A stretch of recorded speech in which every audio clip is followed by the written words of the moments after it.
And welcome once again to Living in the Dementia World. We are now on series 9 of this program, and today we will be looking at the mitigation of cross cultural dimensional interference in SNFs or skilled nursing facilities. And basically, what that is the interruption of a care plan by the executive director not willingly or not cautiously knowing what they are doing. So basically, before we go into this, let's just take a look at what is a care plan and what the care plan team is made of. A care plan is a comprehensive analysis, assessment, and approach of physical, biological, psychological, cultural, and personal life of a resident. Often, it is carried out by a care plan team, which comprises of or spearheaded by an executive director, a therapist, doctor, social worker, dietary, or activities director. And often it's the choice of the facility to choose their team that best represent the needs of the residents. Now, when that is accomplished, a thorough analysis or assessment is done on every individual resident. What are their likes, their dislikes, their biological issues, their physiological issues, psychological issues, what life pattern they love best? All these things are taken into account in order to give you a good idea, or the care plan team a good idea, in which dimension they should take in order to come up with a skillful and reliable care plan for that resident. Often the care plans are categorically put together with many residents who may be with similar needs, simply because nursing homes doesn't have the ability to employ to tailor to every one single resident need. So for economic purposes, they're often grouped together with similar experiences to accomplish the common goal of making their stay at the facility a comfortable and peaceful stay while they're there, while abiding with the laws of resident rights and so forth. With that said, just let's take a look at what cross-cultural dimension interference by executive directors, what it's really like and what it is, how it can interrupt the life of a resident.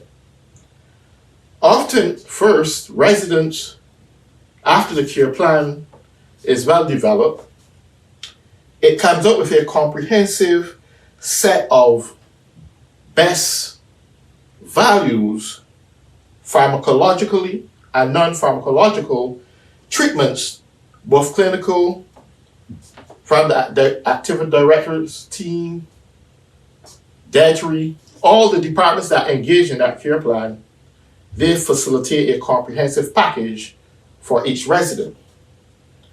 Now, we're going into the executive atmosphere, the executive director atmosphere.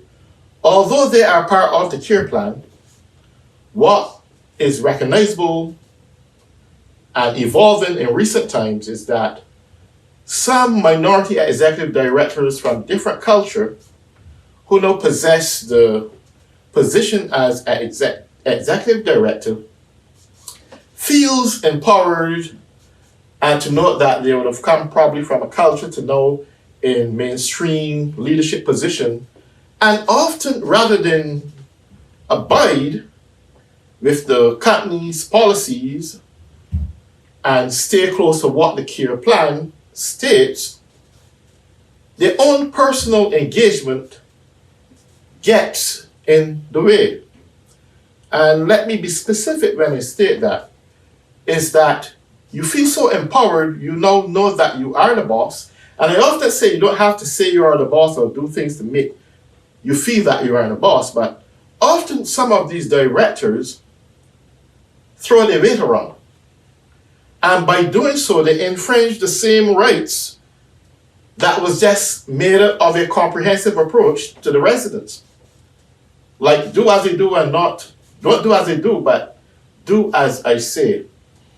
And indirectly or unconsciously, what they don't seem to understand is that the direct staff, the activity directors and activity assistants, maybe even CNAs, who often have a on-hands approach with the residents, they know their needs better. They understand their do's and their don'ts. And often they get along very well. But for the uneducated executive director, when it comes to activities, they often apply this concept. Give the resident meaningful activities. We want to see that activities look meaningful and that everyone is enjoying themselves and everything they want to see look active. But here's the reality. It doesn't mean because you see a resident not engaged in physical activities that they're not active. All activities doesn't necessarily have to be physically active. I mean, look at it this way. You may very well have a person in a hospice position, in a hospice chair, and they may have a stroke. They're not motorable to move their limbs or do anything with their hands, but they are mentally cognitive to understand, to listen, the ability to listen to a piece of opera music, audiobooks, watch a movie. There is still mind stimulation there. When you see that, just don't come into the activities room and say, well, no one is engaged. You don't know what the ability of the residents that you are surrounded with, what their capabilities are. We, as activities director, try to maintain the best standards and working under the umbrella of the activities domain. Creative, expressive, mental, physical, spiritual, you name it. We maintain that level of understanding, but at the said very time, we have to be cautious of the do's and the don'ts. We have to be cautious in threading between the parameters of the care plan. So when activities directors are faced with executive leadership that they're not doing the best thing for the resident, you should first try to understand why it appears that way. We have calendars that are established, monthly calendars, which contains a forecast of what the residents will be doing during the course of that month. In my case, my calendars clearly stated at the bottom that they are subject to change to meet the needs of the residents. But don't think for a second that when you come into a room and things don't look too active, there's a whole lot of reasons that it can't be active or to be active in the way you expect. These elderly residents who are suffering dementia could be experiencing a whole lot of different things. And one of the most things people has to recognize is that every day is not the same for dementia patients. Their bodies don't always feel the same. They don't always act the same. Their metabolic system don't work the same way like ours do. So we can't jump right into physical active engagement after eating breakfast or eating lunch when it probably take an hour or two for the digestive system to really work and keep them at a normal level. Otherwise, you may recognize you're going to force unnecessary exercises at that time, and everything that they've just eaten will be regurgitated. So the cautiousness in how we do things, we take the whole anatomy and their metabolic system, how it's structured, how it works within that time that activities directly may walk through and perceive nothing is going on. You have to know your residents, their do's and their don'ts. There is a thread, a thin line between giving instructions to a resident on what to do and when not to do it. Their mind don't think like ours. We have to put ourselves into their shoes. So with that interference from activities directors, it just deter activities staff now, to the point where that even though there's so many qualified activity professionals out there, you can't seem to find one to work. And this becomes condescending via same executive directors. Everyone in the healthcare industry has a vital role to play. Everyone in the nursing homes have a vital role to play. Even though jobs may be certain activities or certain jobs may be specialized jobs, it doesn't make you much better than the other person. Everyone must work cohesively together to accomplish a common goal, and that is to meet the needs of the resident effectively and efficiently at all times, to bring comfort and mental stability when you can, considering their mental incapacitation. With that said, executive directors has to take their place and recognize that the company just doesn't surround them, but everyone needs to come together, work as a team, and do the job as a team. Anytime there's interference in the line of activities after prescribed under the care plan, that should be documented as a significant change. Whenever you deviate from the original care plan, you must also document and let the documentation reflect a significant change in that person. And that's the only way that the care plan should be altered and documented. So indirect intruders of the executive director causing you to deviate from what the monthly calendar state or what the activity, what the plan is supposed to be for that resident, is somewhat infringing on the resident rights. It's a matter of conflict and neglect to the residents. So these things happen sometimes cautiously or unconsciously. But executive directors must understand it's always about the resident, not them.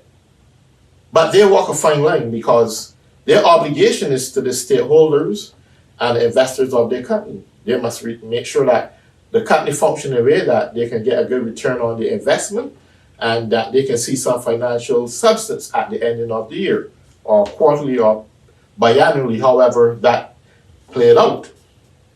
While at the same very time maintaining a balance between the healthcare and staying within the parameters of the law and the residents' rights, and making sure that all the Medicare standards are being fulfilled and adhered to.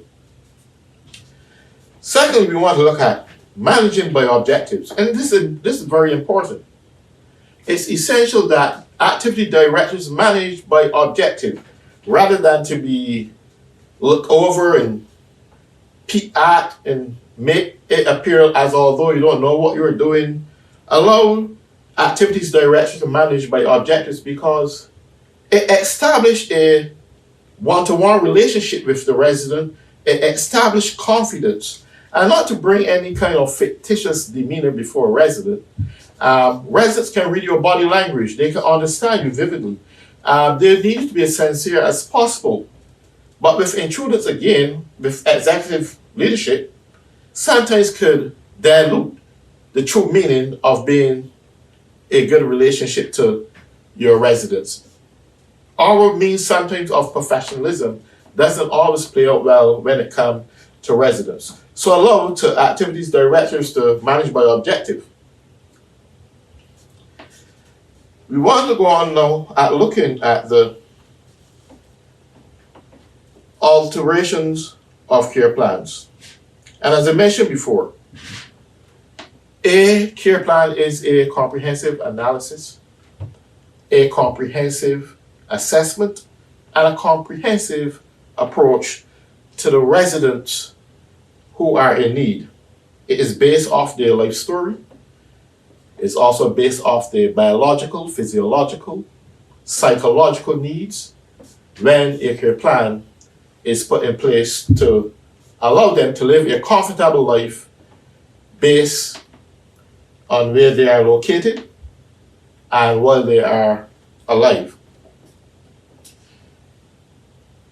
We want to take a look at the understanding more clearly between residents and activity assistants or activity directors or CNAs. It's vitally important to clearly understand the resident. It encourages you to foster and trust a one-to-one build-up relationship with the resident. For this to happen, there must be an absolute uninterruptible moment, whether it's by activity director or executive director or by anyone else. That's why it's so important to manage by objective, because we must be in position to whatever little time that we can afford to give to one person, give it wholeheartedly, give it sincerely, give it with a clean, pure demeanor on your face that they can feel some form of sincerity coming from you. That moment means a lot. It may be 2 minutes, 3 minutes, 5 minutes, 10 minutes. It goes a long way. And that person comes to love you, that person will listen to you. And this is what we need to bring to the healthcare industry. This is what we need to bring to dementia patients. With whatever little cognitive ability they have, we should be in position to nourish it. Make them feel comfortable within that moment. Make them feel comfortable with their little understanding that they can live a practical and comfortable life while staying at their new home. Now, more and more, the evolution of this evolving trend is now developing at a rapid rate within nursing homes. And as I said before, activity directors need genuine time before intruders of outside behavior. If you need to have a change in the care plan, or what you refer to, you want to see more meaningful activities, just don't come to the director. It should be addressed before the care plan team. And that way we can go over and see what makes sense from what don't. Just don't approach one person. Because if a decision, a comprehensive decision, is made within the parameters of a care plan team, if there's any adjustments need to be made, it should be made among the same care plan team. In this way, everyone maintains on one page. Everyone gets the job done efficiently and effectively, understanding each other.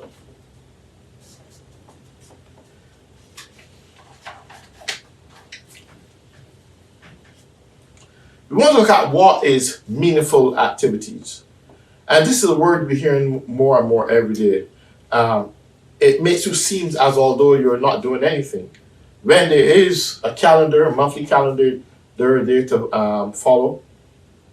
If there is an issue on that monthly calendar before it's given to the residents, then it should have been gone over by the executive director, maybe the care plan team. And if there are some suggestions to be made, then make those suggestions. Don't wait till the end or the beginning of the month when the activities calendar is up there and then to make a statement that the activities are meaningful. But what is meaningful activities?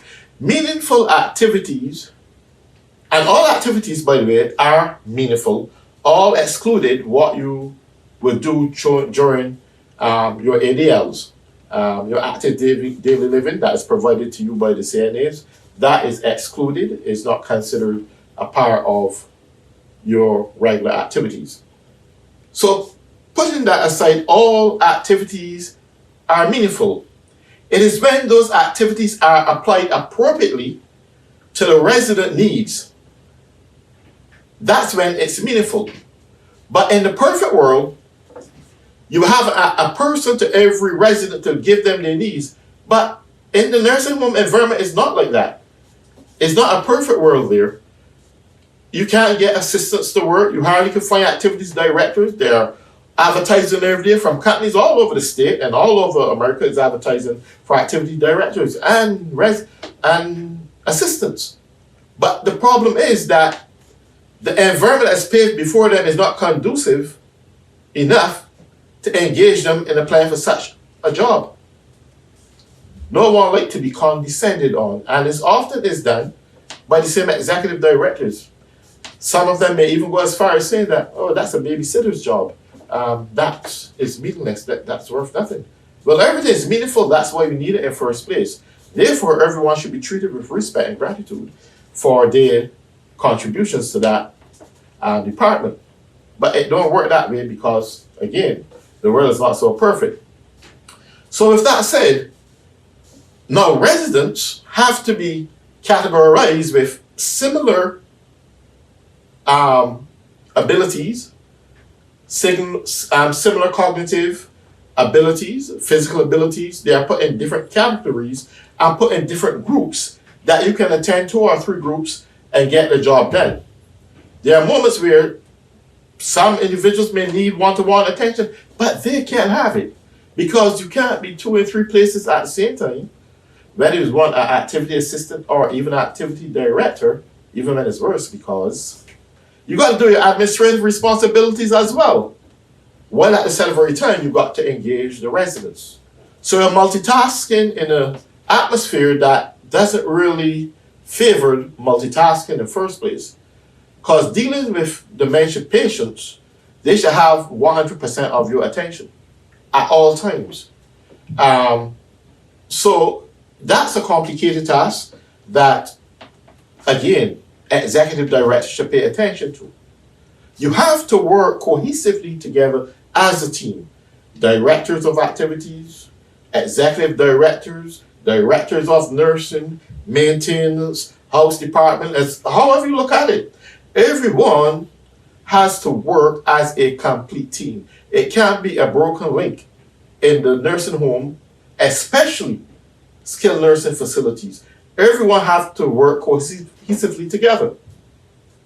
When that fails to happen, the whole purpose then of QAPI could be an issue.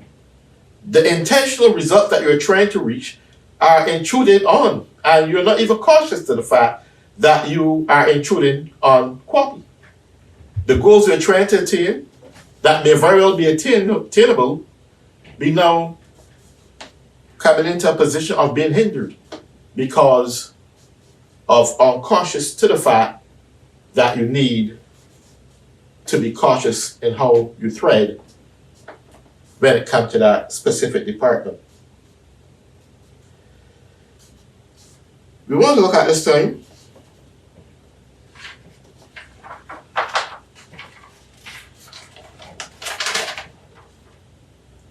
keeping everything real. And what exactly is keeping everything real? Sometimes power in the wrong person's hand can be a very big hindrance. It can be misused. Even when the person thinks that they're doing good. They may feel, well, hey, I am the boss here. What I say goes. But sometimes it undermines the organization's policies. Sometimes it undermines the residents' rights. Sometimes it undermines the very well documentation you have in the MDS system. We have to be cautionable when it comes to power, leadership. Leadership has to be one of the most positive goals, but at the same very time, your style of leadership means to do well. Because leadership can either make or break a company. The wrong type of leadership, when your personal centered attitudes are involved, it runs good staff. And good staff members are hard to find. When you don't have good staff members, you are capable of attracting bad service. With bad service means that residents are not going to get the attention they are looking for. Their needs are not going to be catered for in the way they ought to be catered for. And often the organization can come to a point where they are consistently paying out fines when there's time for government surveys. Because you will always have a deficiency when leadership is not functioning correctly in your organization. With that being said, I want to take this moment out to give my personal observation as an activity director, certified dementia practitioner, that in the field of working with dementia residents, all of them vary. Symptoms are different from individual to individual. There is no one best plan or activity that can be assigned to a resident at any one given time. Their moods change very quickly, and adaptability is the best perspective to work with, because you have to find something that means something to that person. Now that's meaningful activities. Your calendar should always reflect a sense of flexibility, and your space and your time in which you work should also reflect the ability to be flexible when needed. So if the executive director comes there and you're not following the calendar, yeah, you can ask why you're not following the calendar. But first, read the calendar. At the bottom of the calendar say, calendar subject to change to meet the needs of the residents. Residents go every day, residents come every day, and everyone come in with a different level of understanding, a different level of cognitive disability. Someone BIM score maybe at 5, which they can be self-directed to do their own thing, and someone BIM score